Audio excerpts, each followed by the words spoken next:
ইন্টারনেটে কারো থেকে কোনো কুৎসিত কমেন্ট শুনলেন, আপনাকে তত বেশি প্রভাব পেলে না। কিন্তু যদি আপনার নিজের পরিবার থেকে কেউ, রক্তের সম্পর্কে কেউ যদি কুৎসিত বেদনাদায়ক কথা বলে, সেটা আপনি সহ্য করতে পারেন না। সেটা আপনার চুরি গেঁথে যাওয়ার মতো, এবং সেই শব্দগুলো আপনার মধ্যে থেকে যায়। সেই ব্যক্তিকে যদি আপনার দেখা হয়, আপনার সেই শব্দগুলির কথা আবার মনে পড়বে। এমনকি 10 বছর পরও যদি আপনি তাকে দেখেন, সেই শব্দগুলির কথা, সেই সময়ের কথা, সেই ট্রমার কথা আপনার মনে পড়বে। কোনো অপরিচিত ব্যক্তি কিছু বললে, তারা আপনার জীবনের অভ্যন্তরীণ বৃত্তের মধ্যে নেই, তা আপনার ব্যক্তিগত জীবনের অন্তর্ভুক্ত নয় তারা। কারণ আল্লাহ তাআলা মানুষ হিসেবে সৃষ্টি করেছেন, এবং মানুষের মিথস্ক্রিয়া, একে অপরের সাথে কথা বলা বা সম্পর্ক রাখার প্রথম ইউনিট হলো পরিবার। পরিবার হলো যেন আপনার হৃদয়ের চারপাশে একটা নিরাপত্তা আছে। কিন্তু পরিবার, তারা আপনার নিরাপত্তার ভিতরে যেতে পারে, বাইরের মানুষ আপনার হৃদয়ে প্রবেশ করতে পারে না। তারা আপনার হৃদয়ে আঘাত করতে পারে না তত সহজে, আপনার সম্পর্কে তত বেশি কিছু জানে না। যদি আমার নিজের বাবা, আমার নিজের মা, আমার নিজের বোন, আমার নিজের স্ত্রী, আমার নিজের সন্তান আমার উপর বিরক্ত হয়, আমার উপর রাগ করে, আমার উপর অসন্তুষ্ট হয়, আমাকে অসম্মান করে, আমাকে লাঞ্ছনা করে, আমাকে অপমান করে, এটা আমাকে আলাদাভাবে আঘাত করবে, একটা ট্রমা থাকে যাবে। যদি তুমি আল্লাহর সাথে ভালো থাকো, যদি তুমি জানো আল্লাহ আমার প্রতি সন্তুষ্ট, তুমি এটা নিশ্চিত যে আমি যা করছি তা সঠিক, তাহলে মানুষের তোমার প্রতি বিরক্ত হওয়া, তোমাকে অসম্মান করা, এমনকি যদি তোমার নিজের পরিবারও হয়, এমনকি যদি তা তোমার প্রিয়জনও হয়, তোমার হৃদয়ে শান্ত থাকবে। এবং এই সময়ও আমাদের ফিলিস্তিনি ভাইদের কথা ভুলে গেলে চলবে না। আমাদের সাধ্যমতো চেষ্টা করতে হবে, প্রতিটা পদক্ষেপ আমাদের নিতে হবে। দুনিয়া যা হচ্ছে তা হবে, তা এখানে কথা হলো আমরা কি করছি। ফিলিস্তিন এমনিতে স্বাধীন হবে না, এর জন্য কাউকে না কাউকে কিছু করতে হবে, এবং আমাদের পদক্ষেপ নিতে হবে। এবং কিয়ামতের দিন প্রশ্ন করা হবে, আমাদের প্রত্যেককে আলাদাভাবে প্রশ্ন করা হবে, এ সময় আমরা কি করেছি, আমাদের কি করা উচিত ছিল, আমরা কি করেছি। আমাদের প্রত্যেককে আল্লাহর কাছে জবাব দেওয়ার জন্য, উত্তর যাতে আমরা প্রস্তুত করে দুনিয়া যেতে পারি, এই তৌফিক আমাদের দিক। বিসমিল্লাহ ওয়াসসালাতু ওয়াসসালামু আলা রাসূলিল্লাহ ওয়া আলা আলিহি ওয়া আসহাবিহি আজমাইন। আমি আপনাদের সাথে এই অসাধারণ মুহূর্তে যা শেয়ার করতে চেয়েছিলাম তা হলো, একটি বিষয় স্মরণ করে দিচ্ছি আমার নিজের জন্য এবং আপনাদের সকলের জন্য। বিশেষ করে ইব্রাহিম আলাইহিস সালামের জীবন থেকে এই কুরবানি আসলে আমাদের ইব্রাহিম আলাইহিস সালামের জীবনের সাথে অনেক সম্পর্কিত। এই উপলক্ষটি আসলে আমাদের ধর্মের জন্য অত্যন্ত কেন্দ্রীয়। এটি শুধু ইব্রাহিম আলাইহিস সালামের উত্তরাধিকারী মনে করে দেয় না, বরং এটি আমাদের এই সত্য স্মরণ করিয়ে দেয় যে রাসূলুল্লাহ সাল্লাল্লাহু আলাইহি ওয়াসাল্লামের বিজয়ের দান করা। আল্লাহ তাআলা রাসূল সাল্লাল্লাহু আলাইহি ওয়াসাল্লামকে বিজয় দান করেছিলেন ইব্রাহিম আলাইহিস সালামের মিশন পুনরুদ্ধার ও সম্পূর্ণ করার জন্য, যখন তিনি কাবাকে মুক্ত করেছিলেন এবং সব মূর্তি ধ্বংস করেছিলেন। এটার মাধ্যমে সম্পূর্ণ হয়েছে। তাই আমরা দুইটি বিষয় উদযাপন করছি একই সাথে। আমরা একই সময়ে দুইটি বিষয় উদযাপন করেছি। এক নম্বর হলো আমাদের পিতা ইব্রাহিম আলাইহিস সালামের উত্তরাধিকার। 2 নম্বর হলো আমরা এটাও উদযাপন করছি শেষ নবী হযরত মুহাম্মদ সাল্লাল্লাহু আলাইহি ওয়াসাল্লাম ইব্রাহিম আলাইহিস সালামের শুরু করা কাজ সম্পূর্ণ করেছিলেন। আসলে এই দুটি উভয়ই একই জিনিস, দুটোটা একই। এটি মনে রাখাও গুরুত্বপূর্ণ যে হজ পালন এবং কুরবানি, এই উপলক্ষটি হযরত নবী করিম সাল্লাল্লাহু আলাইহি ওয়াসাল্লামের একটি স্বপ্ন থেকে শুরু হয়েছিল। হজ পালনের জন্য প্রথম যখন পশু কুরবানি করা হচ্ছিল, তখন নবী করিম সাল্লাল্লাহু আলাইহি ওয়াসাল্লাম এটি স্বপ্নে দেখেছিলেন যে তিনি এই কাজটি করছেন, এই কাজটি করতে যাচ্ছেন। সেই স্বপ্ন তিনি সাহাবায়ে কেরামকে নিয়ে যাচ্ছিলেন, সেই স্বপ্নের মধ্যে সাহাবায়ে কেরাম সাথে নিয়ে যাচ্ছেন, এবং তারা চলে গিয়েছিলেন মক্কার মধ্যে। যদিও তখন মক্কা ইসলামের শত্রুদের নিয়ন্ত্রণে ছিল। এই স্বপ্নটি তিনি দেখেছিলেন এর মাত্র 2 বছরের কম সময় আগে, অর্থাৎ যখন তিনি এই হজ করার উদ্দেশ্যে যাওয়ার চিন্তা ভাবনা করছেন, স্বপ্ন দেখেছিলেন সম্ভবত 1.5 বছর আগে মক্কার লোকেরা মদিনা দখল করার চেষ্টা করেছিল। আপনারা সকলে জানেন তারা মদিনা অবরোধ করেছিল, যাকে আমরা আহজাবের যুদ্ধ বলি, খন্দকের যুদ্ধ। তারা মদিনার প্রতিটি পুরুষ, নারী, শিশুকে হত্যা করার পরিকল্পনা করেছিল। এটি ছিল একটি জেনোসাইড, গণহত্যার পরিকল্পনা। সাধারণ যুদ্ধ নয়, বদরের যুদ্ধ এটা একটি যুদ্ধের ময়দান, উহুদ হলো একটি যুদ্ধের ময়দান, এটি একটা যুদ্ধের ময়দান, ঠিক আছে। কিন্তু এটা যেটা করতে চাচ্ছে, আহজাবের যুদ্ধে যেটা করতে চাইছিল, সেটা হলো প্রতিটা মানুষ মেরে ফেলবে। মক্কার কাফেররা শহরের ভিতর প্রবেশ করে সবাইকে হত্যা করার চেষ্টা করেছিল। সাধারণ মানুষ, সকল বেসামরিক মানুষকে হত্যা করার পরিকল্পনা করেছিল। আল্লাহর রহমতে এবং নবী করিম সাল্লাল্লাহু আলাইহি ওয়াসাল্লামের পরিকল্পনা ও সালমান আল ফারসি রাদিয়াল্লাহু তাআলা আনহু এর পরামর্শে, আপনারা সেই বিখ্যাত পরীক্ষা সম্পর্কে জানেন, যা খনন করা হয়েছিল, খন্দক খনন করা হয়েছিল, যা মুসলিমদের রক্ষা করেছিল। আল্লাহ তাআলা এই ঘটনা বর্ণনা করেছিলেন, দীর্ঘ সূরা নাজিল করেছিলেন তার জন্য। এটা কিন্তু অনেক সময় আগে নয়, সে সময় মক্কার মুশরিকরা মুসলমানদের রক্তের অত্যন্ত তৃষ্ণার্ত ছিল। এর অল্প সময় পরেই নবী করিম সাল্লাল্লাহু আলাইহি ওয়াসাল্লাম স্বপ্ন দেখছেন যে তারা হজ পালন করছে। তিনি সাহাবাদের বললেন, চলো আমরা হজে যাই।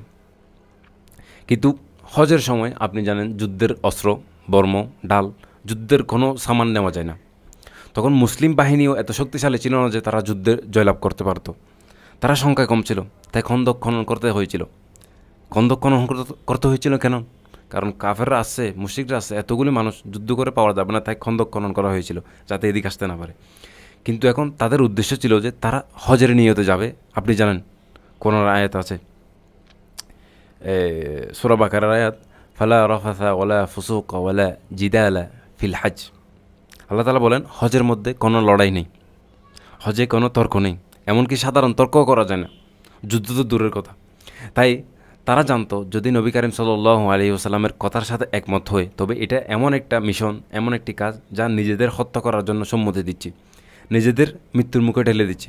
কারণ তারা এমন একটি শহরে প্রবেশ করেছে যারা তাদের হত্যা করতে চায়, হত্যার জন্য অপেক্ষিত। তারা অপেক্ষা আছে মুসলমানদের হত্যা করার জন্য।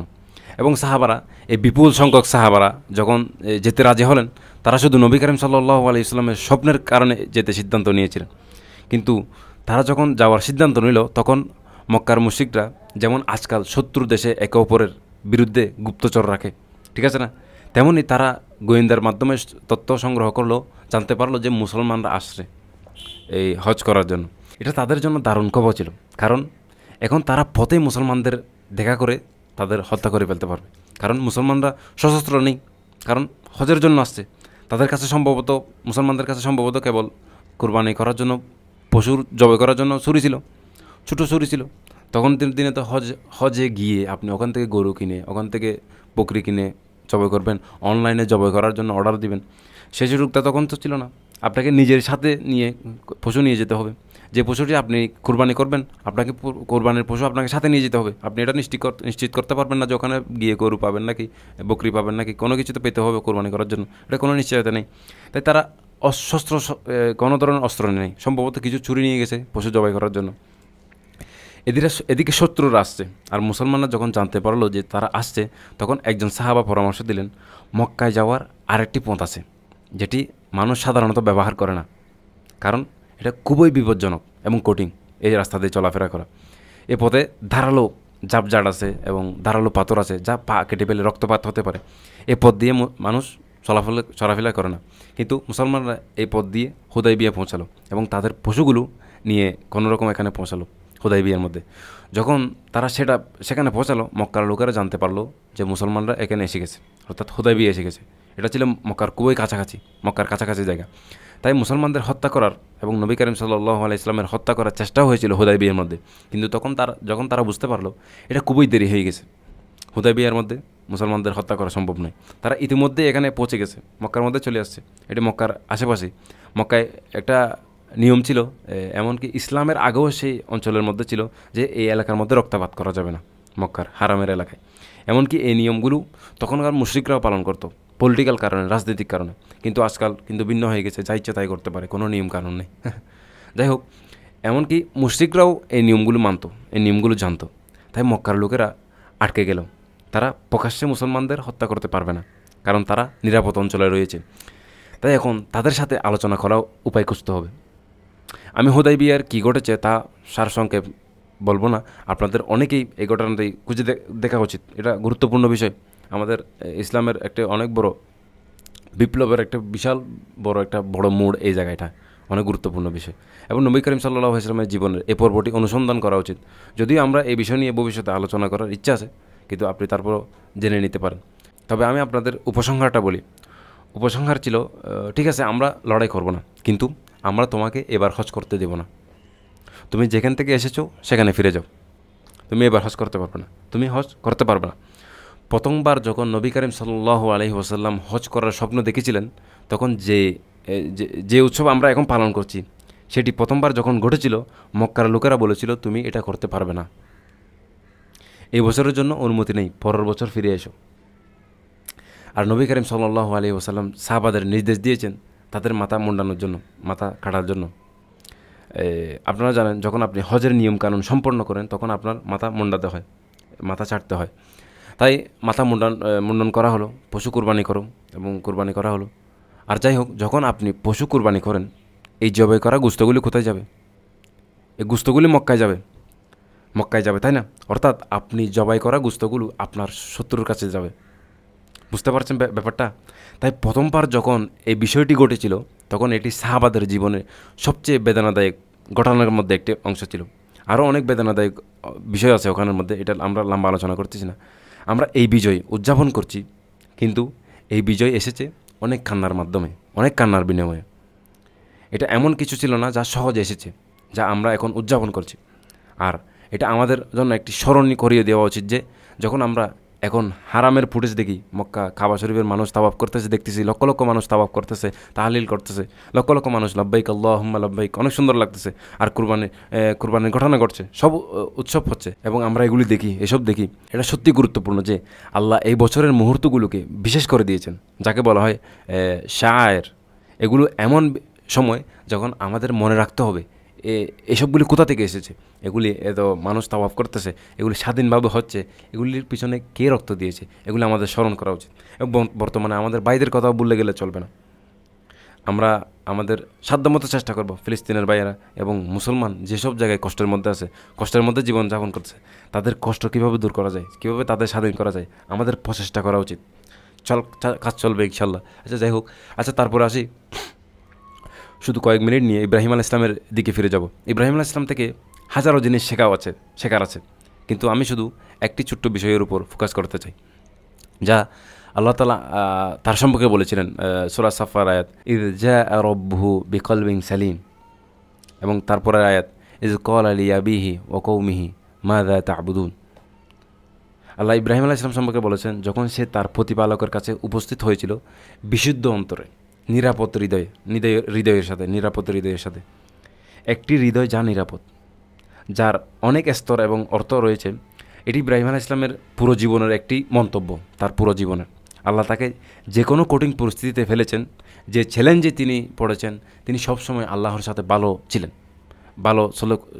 ভালো ব্যবহার করেছেন। তিনি কখনো আল্লাহর সম্পর্কে খারাপ ধারণা করেননি। তিনি কখনো ভাবেননি যে আল্লাহ আমার উপর খারাপ পরিকল্পনা করেছেন, আমাকে খারাপের মধ্যে রাখছেন, আল্লাহ আমাকে কঠিন সময়ের মধ্যে নিয়ে যাচ্ছেন। তার হৃদয়ে সবসময় শান্ত ছিল, যখন তার হৃদয়ে আল্লাহর দিকে যুক্ত। ইয জাআ রাব্বুহু বিকলবিন সালিম, নিরাপদ হৃদয়ের সাথে। এটি ছিল একটি শান্ত হৃদয়, যা খুবই আকর্ষণীয় এবং কঠিন অর্জন করা। কারণ আমাদের হৃদয়ে সবসময় ঘুরে বেড়ায়। কখনো কখনো এমন লোকের সাথে দেখা হয়, আপনি বলেন আসসালামু আলাইকুম, কেমন আছেন?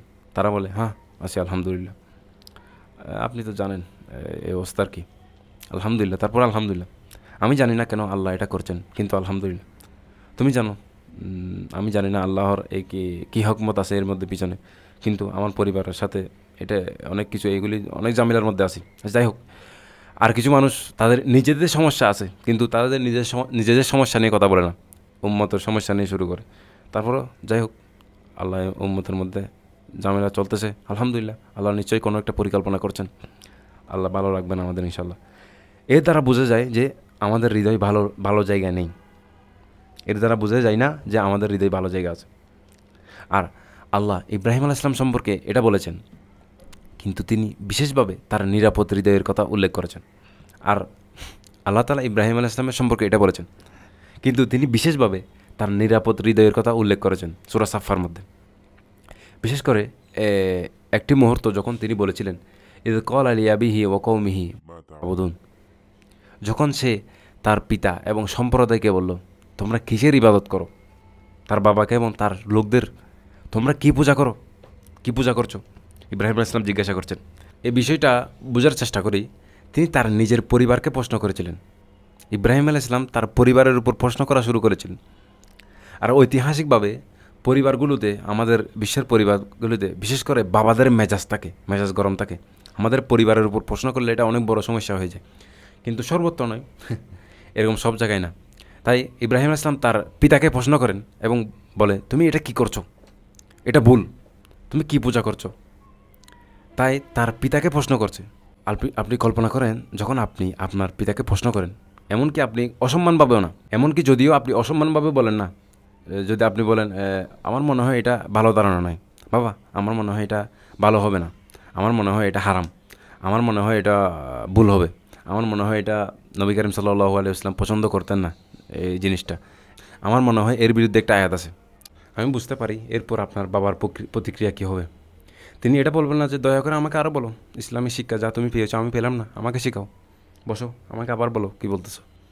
নাকি আপনার বাবা বলবেন, তুমি তোমার চেহারা দেখছো কোনো সময় আয় নাই, তুমি কার সাথে কথা বলতেছো জানো, তুমি কে মনে করছো, এখানে আসো দেখি আবার বলো তো কী বলছো। আপনি একটা মাইন্ড ফিল্ডে পা দিয়েছেন, আপনি একটা ল্যান্ড মাইন্ডে পা দিয়েছেন, এটা বিস্ফোরণ হবে।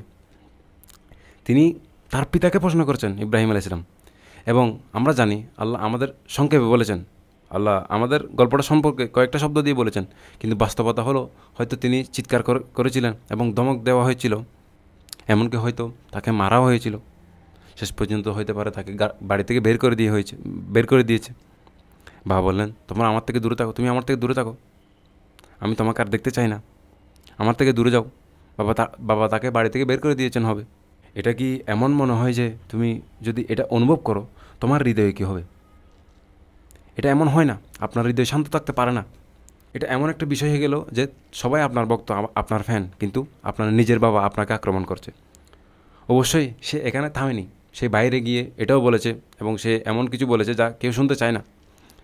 তার একটা অজনপ্রিয় মতামত ছিল, সে এমন কিছু প্রশ্ন করেছিল যা সবাই মেনে নিচ্ছিল, এবং সবাই তার উপর ক্ষুব্ধ। ইব্রাহিম ইসলাম এমন কিছু প্রশ্ন করেছে যা কেউ মানতে চাচ্ছিল না, সবাই খুব তার উপর রাগ করলো, এবং তার নিজের বাবাও তার উপর ক্ষুব্ধ। এবং তার বাবা বললেন, তুমি আমাকে অপমান করেছো, তুমি আমাকে লজ্জা দিচ্ছ, তুমি তুমি আগের মতো থাকতে পারো না, এত কথা বলো কেন, চুপ থাকো, কেউ তোমার কথা শুনতে চায় না, তুমি দেখছো না কেউ তোমাকে পছন্দ করে না, এমনকি আমিও তোমাকে পছন্দ করি না। এই ধরনের কথা তাকে শুনতে হয়। তিনি যা কিছু শুনেছেন, এবং আরেকটা খেয়াল করেন, ইন্টারনেটে কারো থেকে কোনো কুৎসিত কমেন্ট শুনলেন, কোনো একটা খারাপ কমেন্ট আসলো আপনার কাছে, আপনাকে তত বেশি প্রভাব পেলে না, কিন্তু যদি আপনার নিজের পরিবার থেকে কেউ, রক্তের সম্পর্কে কেউ যদি কুৎসিত বেদনাদায়ক কথা বলে, সেটা আপনি সহ্য করতে পারেন না, সেটা আপনার চুরি গেঁথে যাওয়ার মতো, চুরি ভিতরে ঢুকে যাওয়ার মতো, এবং সেই শব্দগুলো আপনার মধ্যে থেকে যায়, ব্যথাগুলো আপনাকে বারবার মনে পড়ে, ব্যথাগুলি সেগুলো চলে যায় না। আসলে সেই ব্যক্তিকে যদি আপনার দেখা হয়, আপনার সেই শব্দগুলির কথা আবার মনে পড়বে, এমনকি 10 বছর পরও যদি আপনি তাকে দেখেন, সেই শব্দগুলির কথা, সেই সময়ের কথা, সেই ট্রমার কথা আপনার মনে পড়বে। এটা বলা সহজ নয়। অন্য কেউ কিছু বললে, কোনো অপরিচিত ব্যক্তি কিছু বললে, তারা আপনার কাছে এত গুরুত্বপূর্ণ নয়, তারা আপনার জীবনের অভ্যন্তরীণ বৃত্তের মধ্যে নেই, তা আপনার ব্যক্তিগত জীবনের অন্তর্ভুক্ত নয় তারা। তাই প্রশ্ন হলো, কেন এটা এমন? কারণ আল্লাহ তাআলা মানুষ হিসেবে সৃষ্টি করেছেন, এবং মানুষের মিথস্ক্রিয়া, একে অপরের সাথে কথা বলা বা সম্পর্ক রাখার প্রথম ইউনিট হলো পরিবার। কথা বলার, সম্পর্ক রাখার প্রথম ইউনিট হলো পরিবার। এবং আপনি জানেন এর মানে কি? পরিবার হলো যেন আপনার হৃদয়ের চারপাশে একটা নিরাপত্তা আছে, কিন্তু পরিবার তারা আপনার নিরাপত্তার ভিতরে যেতে পারে, তারা ভিতরে প্রবেশ করতে পারে, তাই তারা নিরাপত্তার অঞ্চলে থাকে। এখন তাদের আপনার হৃদয়ের প্রবেশ অধিকার আছে, তারা আপনার হৃদয়ের মধ্যে প্রবেশ করতে পারে। বাইরের মানুষ আপনার হৃদয়ে প্রবেশ করতে পারে না, তাদের অধিকার নেই, তারা আপনার হৃদয়ে আঘাত করতে পারে না তত সহজে, আপনার সম্পর্কে তত বেশি কিছু জানে না। বাইরে যদি কেউ বিরক্ত করে, কেউ যদি আপনার উপর বিরক্ত হয়, আমার সাথে রাগ করে, তা আমার এত সমস্যা নেই, খুব বেশি সমস্যা না, ঠিক আছে।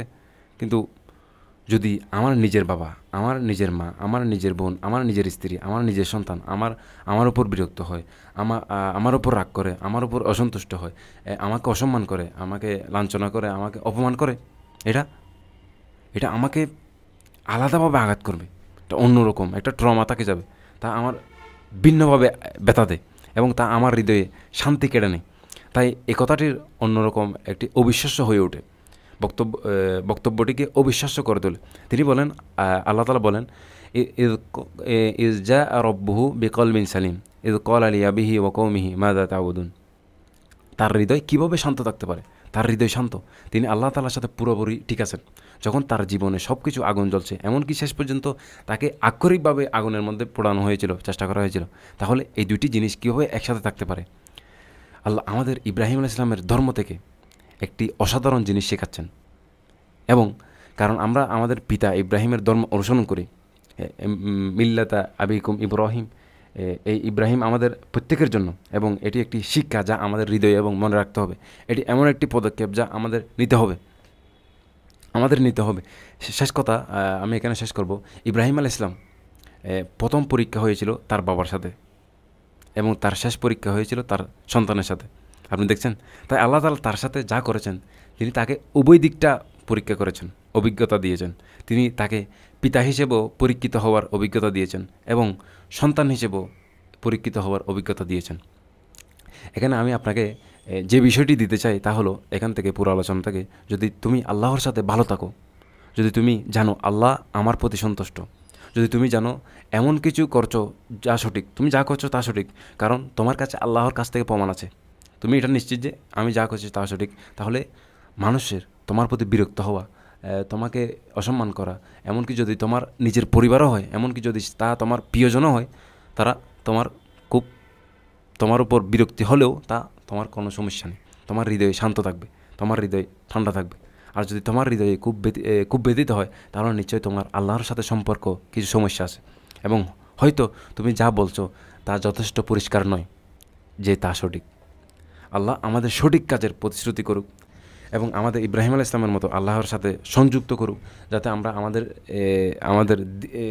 আমাদের দিকে আসা বেদনা শব্দগুলো আর বেদনাদায়ক না হয়, এবং আমাদের ইব্রাহিম আলাইহিস সালামের মতো ঈমানের সাথে তা সহ করতে পারি। এবং এই সময়ও আমাদের ফিলিস্তিনি ভাইদের কথা না বললেও চলবে না, ভুলে গেলে চলবে না। আমাদের সাধ্যমতো চেষ্টা করতে হবে তাদের জীবন মান সহজ করে, এবং তাদের স্বাধীন এবং সহজ সরলভাবে সাধারণভাবে আমাদের মতো যাদের জীবনযাপন করতে হবে, প্রতিটা পদক্ষেপ আমাদের নিতে হবে। দুনিয়া যা হচ্ছে তা হবে। তা এখানে কথা হলো, আমরা কি করছি? ফিলিস্তিন এমনিতে স্বাধীন হবে না, এর জন্য কাউকে না কাউকে কিছু করতে হবে, এবং আমাদের পদক্ষেপ নিতে হবে। এবং কিয়ামতের দিন প্রশ্ন করা হবে, আমাদের প্রত্যেককে আলাদাভাবে প্রশ্ন করা হবে, এই সময় আমরা কি করেছি, আমাদের কি করা উচিত ছিল, আমরা কি করেছি। আমাদের প্রত্যেককে আল্লাহর কাছে জবাব দেওয়ার জন্য উত্তর যাতে আমরা প্রস্তুত করে দুনিয়া যেতে পারি, এই তৌফিক আমাদের দিক। বারাকাল্লাহু লি ওয়া লাকুম ফিল কুরআনি হাকিম ওয়া নাফা'নি ওয়া ইয়্যাকুম বিল আয়াতি ওয়া যিকরিল হাকিম।